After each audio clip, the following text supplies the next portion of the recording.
Paano nga ba nagsimula ang panitikang Ingles na sinulat ng mga Pilipino sa panahon ng kasarinlan?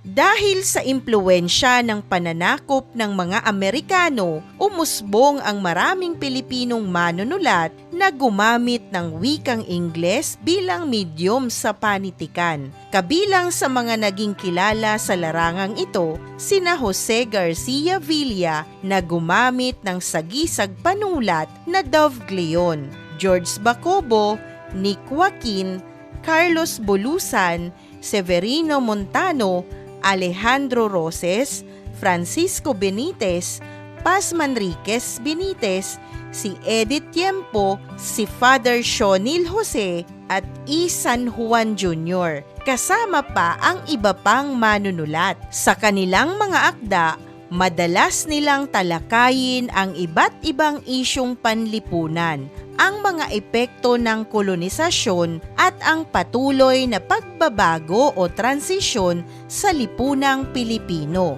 Mayroon ding mga akdang may bahid ng satira at komedya tulad ng We Filipino Are Mild Drinkers ni Alejandro Roses, pati na rin ang mga akdang sosyo-politikal gaya ng nobelang Mas ni Father Shonil Jose. Kabilang din sa kanilang mga likha ang mga dulang New Yorker in Tondo ni Marcelino Agana Jr. at The Lady and the Senator ni Severino Montano na nagpapakita ng malawak at lalim ng panitikang Pilipino sa panahong iyon. Ang paggamit ng Ingles sa panitikang Pilipino ay nagsimula sa panahon ng pananakop ng Estados Unidos, taong 1878 hanggang taong 1946 sa pamamagitan ng sistemang edukasyong ipinatupad ng United States, partikular sa pagdating ng mga gurong kilala bilang Thomasites, na ipalaganap ang wikang Ingles sa buong kapuluan. Dahil dito, nahubog ang isang bagong henerasyon ng mga manunulat na Pilipino na gumagamit ng Ingles bilang medium ng kanilang panitikan.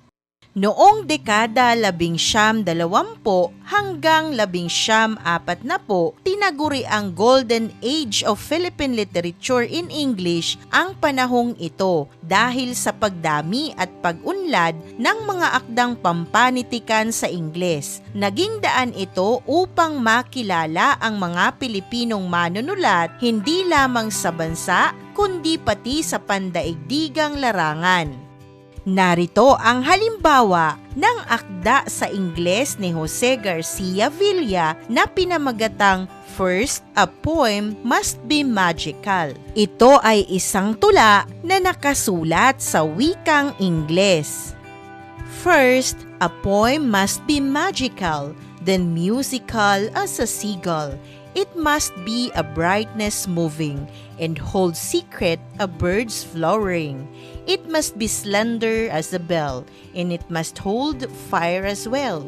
It must have the wisdom of bows, and it must kneel like a rose. It must be able to hear the luminance of dove and deer. It must be able to hide what it seeks like a bride.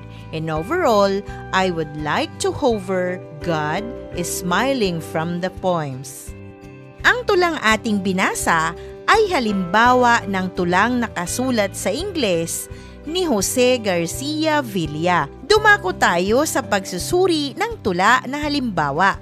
Unang tanong, ano ang mensahe ng tula na ating binasa? Narito ang maaari mong maging gabay na sagot. Ang tulang First, a poem must be magical ni Jose Garcia Villa ay nagpapakita na ang isang tula ay hindi lamang basta pagsasama-sama ng mga salita, kundi isang malikhaing likha na dapat nagtataglay ng kagandahan, musika, lalim at hiwaga. Ipinapahiwatig nito na ang tula ay dapat may kakayahang pukawin ang damdamin at imahinasyon ng mambabasa. Binibigyang diin din ng tula na ang isang mahusay na akda ay nagtataglay ng balanse, magaan ngunit makapangyarihan, simple ngunit puno ng kahulugan. Sa huli, ipinapakita na ang tula ay maaaring maging isang paraan upang maipahayag ang mas malalim na katotohanan at espiritual na karanasan ng tao.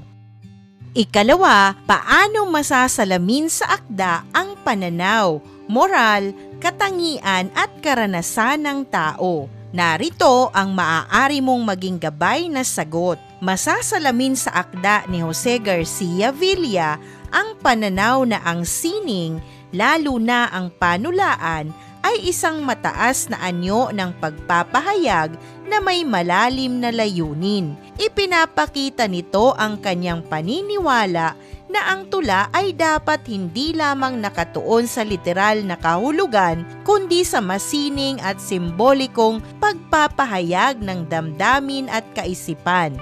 Sa aspektong moral, ipinapahiwatig ng tula ang pagpapahalaga sa kagandahan, katotohanan at kabutihan. Ang paggamit ng mga imahen tulad ng ibon, rosas at liwanag ay nagpapakita ng pagnanais na ilahad ang kabutihan at kadalisayan ng damdamin ng tao. Makikita rin ang katangian ng tao bilang malikhaing nilalang, isang taong may kakayahang lumikha ng sining na sumasalamin sa kanyang damdamin at karanasan. Ang pagiging mapanlikha, sensitibo at mapagmuni-muni ay ilan sa mga katangiang ipinapakita sa tula.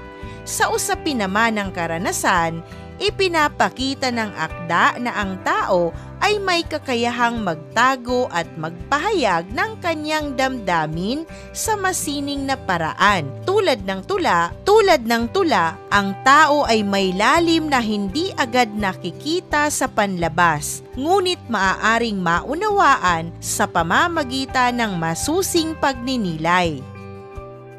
Ang panitikang Ingles na sinulat ng mga Pilipino ay hindi lamang bunga ng impluwensya ng mga Amerikano, kundi naging paraan din upang maipahayag ng mga Pilipino ang kanilang sariling pagkakakilanlan, karanasan at pananaw sa mundo. Sa pamamagitan ng mga akda tulad ng kay Jose Garcia Villa, naipakita na ang panitikan ay isang makapangyarihang anyo ng sining na may kakayahang maghatid ng malalim na mensahe at magpahayag ng tunay na damdamin ng tao.